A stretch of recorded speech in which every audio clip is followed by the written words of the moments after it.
CTN TV របស់លោកអ្នក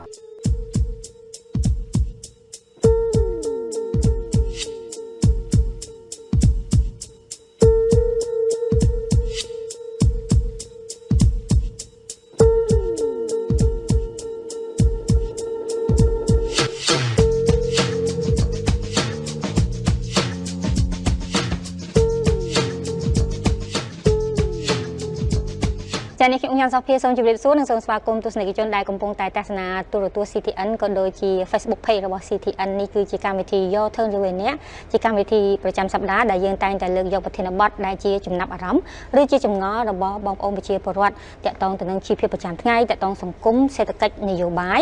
ហើយប្រធានបទនៅថ្ងៃនេះនាងខ្ញុំគិតថាបងប្អូនជាច្រើនប្រហែលជាកំពុងទស្សនាចង់ដឹងមែនតើ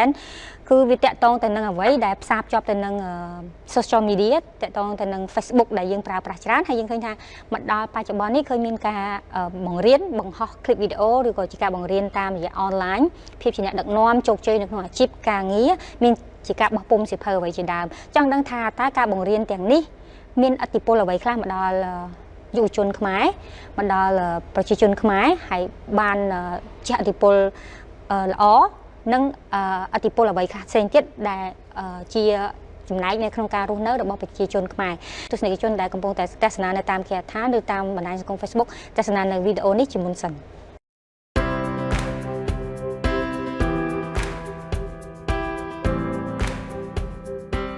អញ្ចឹងសម្រាប់ការបង្ហោះជាវីដេអូឬក៏ការបើកជាវគ្គបណ្ដុះបណ្ដាលសម្រាប់ចែករំលែកហ្នឹងគឺបើសិនជាវាអត់មានមូលដ្ឋានច្បាស់លាស់វគ្គហ្នឹងគឺគាត់អត់មានចំណេះដឹងច្បាស់លាស់ពីអ្នកបង្រៀនមកទេវាអាចមានជាផលប៉ះពាល់ក្នុងនាមយើងជាអ្នកប្រើប្រាស់បណ្ដាញសង្គមក្នុងការ share វីដេអូមួយក៏វាជះឥទ្ធិពលទៅលើឧទាហរណ៍ថាជាយុវជនផ្សេងៗដែលគាត់បានមើលវីដេអូហ្នឹងគាត់អាចចាប់យកព័ត៌មានឬចំណេះដឹងពីវីដេអូហ្នឹងហើយមួយទៀតក្នុងនាមយើងជាបុគ្គលផ្ទាល់មុននឹងយើងសម្រេចចិត្តចូល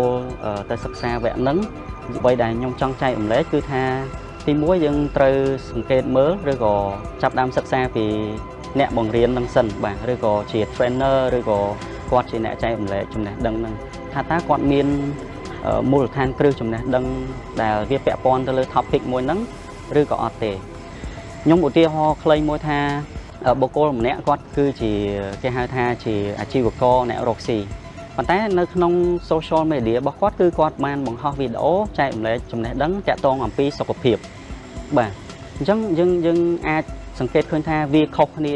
ដាច់ស្រឡះដោយសារចំណេះដឹងរបស់គាត់គឺវាមិនពាក់ព័ន្ធអ្វីជាមួយនឹងផ្នែកសុខាភិបាលឬក៏សុខភាពទេអញ្ចឹងមុននឹងយើងធ្វើការ share ឬក៏ចាប់ផ្ដើមស្វែងយល់ឬក៏រៀនអំពី topic មួយហ្នឹងយើងត្រូវសិក្សាទៅលើដូចខ្ញុំបានចែករំលែកហ្នឹងគឺទី1សំខាន់គឺអ្នកចែករំលែកទី2ដើម្បីយើងអាចបែងចែកថាតើវគ្គបណ្ដុះបណ្ដាលមួយហ្នឹងការចែករំលែកមួយហ្នឹងវាផ្ដល់ប្រយោជន៍មកយើងមែនអត់បាទអញ្ចឹងសំខាន់គឺយើងត្រូវសង្កេតមើលមួយទៀតថាតើមុននឹងយើងចុះឈ្មោះចូលរៀនឬក៏យើងចាប់ដើមសិក្សាហ្នឹងតើគាត់តម្រូវឲ្យយើងបង់ថវិកាជាដើមថវិកាយើងអាចធ្វើការថ្លៃថ្លែងថាតើ cost ឬក៏ topic មួយហ្នឹងវាគួរតែឲ្យយើងចំណាយក្នុងថវិកាកម្រិតប៉ុន្មានបាទបើសិនជាវាថ្លៃពេកយើងក៏ត្រូវអាចនឹងគិតពិចារណាឡើងវិញយើងប្រៀបធៀបជាមួយនឹងទូទៅជាមួយនឹងសាលាគេដែលមានស្តង់ដារទី3គឺយើងអាចសង្កេតទៅលើកត្តាមួយទៀតដែលយើងគួរចាប់អារម្មណ៍នោះគឺបើសិនជាវគ្គសិក្ខាសាលាឬការចែករំលែកមួយចំនួនគាត់បង្រៀនយើងពីភាពជាអ្នកដឹកនាំឬក៏ភាពជាអ្នកមានក្នុងពេលខ្លីប៉ុន្តែដើម្បីអូសទាញយើងមកទិញផលិតផលឬក៏ចុះឈ្មោះជាសមាជិកដើម្បីទទួលបានអត្ថប្រយោជន៍ផ្សេងពីគាត់គឺកត្តានោះហើយដែលមានន័យថាគឺជាការចែករំលែកមួយដែលមិនត្រឹមត្រូវឬក៏គ្មានបទដ្ឋានចំណេះដឹងច្បាស់លាស់នោះទេត